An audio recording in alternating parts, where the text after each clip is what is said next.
Now, I deliberately waited to do this sort of reflection. I was going to do it right after the game against Leicester on Tuesday night. However, everything would have been purely speculation and an assertion about what was going to happen. But we now solidly know that until the Wolves game, Julian Lopetegui is going to stay West Ham United manager. Now, that comes after today. We have had several reports, suggesting that during the halftime interval against Arsenal last Saturday, there was a humiliation from Lopetegui of Jean-Claire Todibo, which ended in, yes, Jean-Claire Todibo hitting, punching, attacking Julian Lopetegui. Welcome back to West Ham Unofficial. I hope you are all well.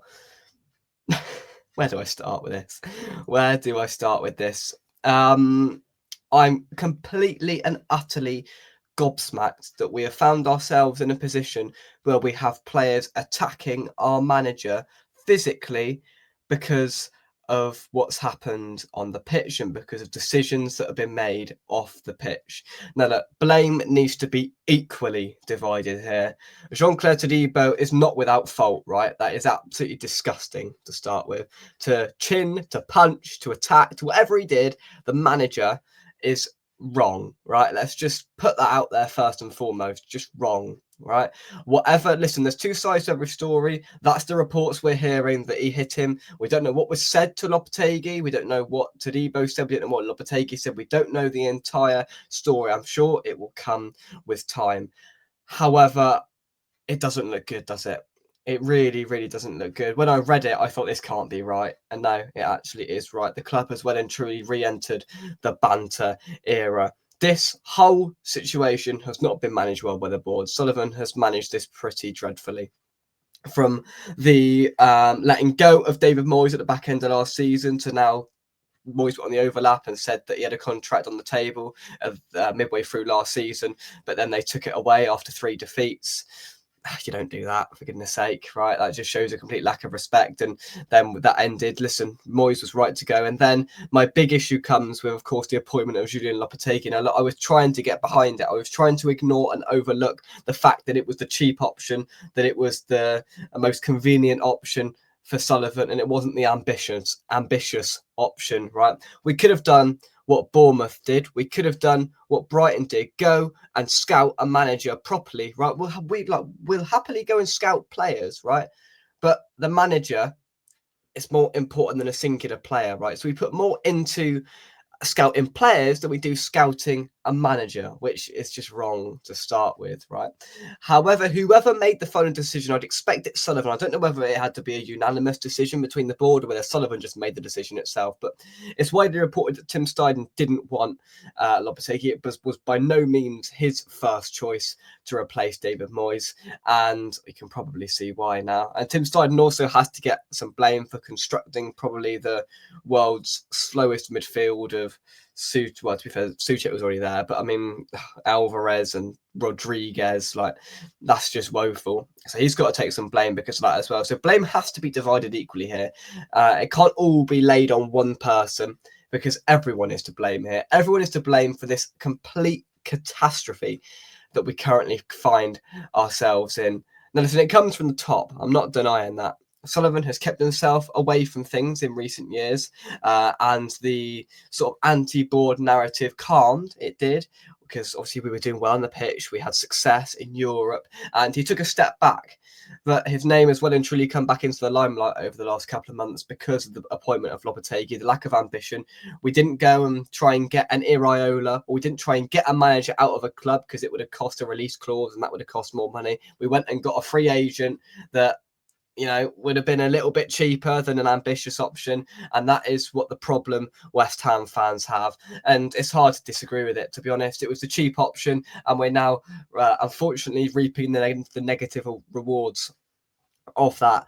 And he's going to get sacked, Lopetegui, at some point. It's not a matter of if, it's a matter of when at this point. He's lost the dressing room, right? Could you imagine, and we were talking about this earlier on the preview, could you imagine, let's just look at our last few managers. Could you imagine this happening under Big Sam, Slaven Bilic, David Moyes, mean, Pellegrini, we'll put that one to the side. But those three, could you imagine this sort of unrest and division and disrespect going on under Big Sam, Bilic, or Moyes? Absolutely not. Absolutely not. The whole atmosphere in that dressing room and training ground must be horrendous this week. You've got Todibo that is completely in the wrong, not training with the team because he's hooked and chinned the manager, for goodness sake. How we've got to this point, I'll never know. And how this manager still has a job, I will never know. Look, he should have been sacked after the Leicester game. There's no doubt about that. We are prolonging the inevitable for no reason. He should have been sacked, and there should be a replacement in right now. Go and get Michael Carrick out of Middlesbrough. Show a bit of ambition. Pay Middlesbrough the release clause, or pay them the money, and get Michael Carrick in charge of West Ham United. Don't go and get another free agent, Sullivan, right? Let's put some money on the table and let's get an ambitious manager and let's start again, and let's all have the ability to accept this whole Lopetegui fiasco was a failure, because it is. Because there's no coming back from this. You've got players punching the manager. There is no coming back from this. Let's accept that it was a shambles. Let's accept that it's not going to work and move on. If we win against Wolves on Monday night and this guy still has a job, I will be livid. Completely and utterly livid, prolonging the inevitable. We'll then we'll lose to Bournemouth, we'll lose to Brighton, then we'll beat Southampton on Boxing Day, and he'll still have a job going in to the new year. We cannot let this happen. Sullivan, you have to be proactive. He has to pull the trigger, whether we win or whether we lose on Monday night, because we cannot, as a club, continue like this. The fan base are divided. The dressing room is divided. There is no relationship between the players and the manager. The players and the manager are disillusioned, disenfranchised. There is no relationship between the two. You've got a whole list of players that are unhappy. Areola, Todibo, Rodriguez, Alvarez, the list goes on. This football club cannot go on like this because the mentality and everything about it is toxic. Now, look, whether Todibo will play a minute of football for West Ham again, I don't know, because it's completely out of order what he's done. And I'm sure the internal investigation, I'm sure the repercussions will be harsh. Now, look, he's only here on a loan. He's not here. I think there's an obligation to buy, actually. I'm not entirely sure on that.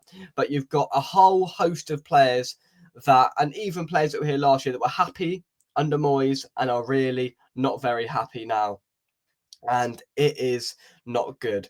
Really, really not good. We cannot carry on. This is indefensible. It just can't carry on. It cannot carry on like this. A change is needed. The fan base needs it. The players, for goodness sake, need it. Everybody needs it. And I am at a loss to why Sullivan hasn't pulled the trigger already. He had to go after Leicester. There's not too many managerial options out there, but after punching the manager, he had to go. Right, the manager's got to go because he's got no relationship. The players aren't listening to him. The fans aren't listening to him. He's lost everything, Lopetegui, right? He cannot continue. He's flogging a dead horse. He's wasting his time. And Sullivan should have sacked him by now, and we should have moved on as a football club, because this has been a complete and utter debacle from minute one.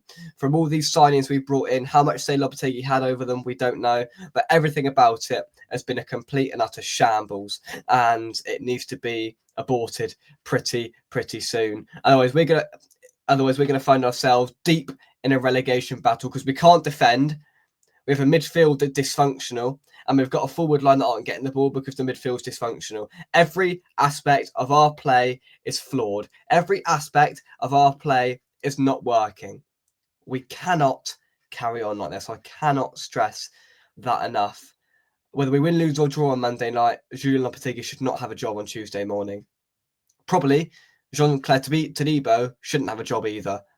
But that's not up to us. I'm here to scrutinise the team and the manager. I've offered my opinion, and I think I'm with the majority when I say his position is entirely untenable. He shouldn't be in it now, but he is. There's no coming back from this. Even if we beat Wolves 3-0, right? The damage has been done. The players have spoken, the fans have spoken, and that's it. It's curtains for the Lopetegui regime. We are in crisis. I've never seen anything like it. We've got players punching managers.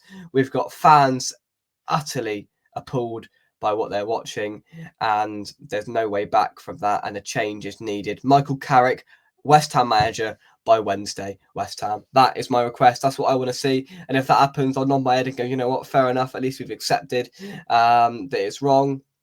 And look, even if you go and listen to Lopetegui's press conferences, I don't feel with no confidence. I've got no. I mean, you can talk about the football on the pitch if you like, because it's just as bad as what's going on off the pitch. No identity, no plan, no ethos, and really, it's stripped off the pitch as well. Because the players ain't got a clue what they're doing, so they're getting peed off. The fans ain't got a clue what's going on, so we're getting peed off. And yeah, that's it. That is it. Really, really tough and turbulent times for West Ham at the moment, and David Sullivan needs to acknowledge that, and he needs to make and do the appropriate thing to alleviate this chaos, because we can't carry on as a football club like this. It is dreadful. Put your thoughts in the comment section down below. What do you make of this episode of just, I don't know, I've got no I haven't got any superlatives to describe it as. This episode of nonsense. It's what it is. It's really just nonsense. And yeah, that's it. Thanks for watching. Drop a like on the video, subscribe to the channel if you're new. Lopetegui's on the brink. Todibo probably is as well, and West Ham are in crisis. We'll see you soon. Bye bye.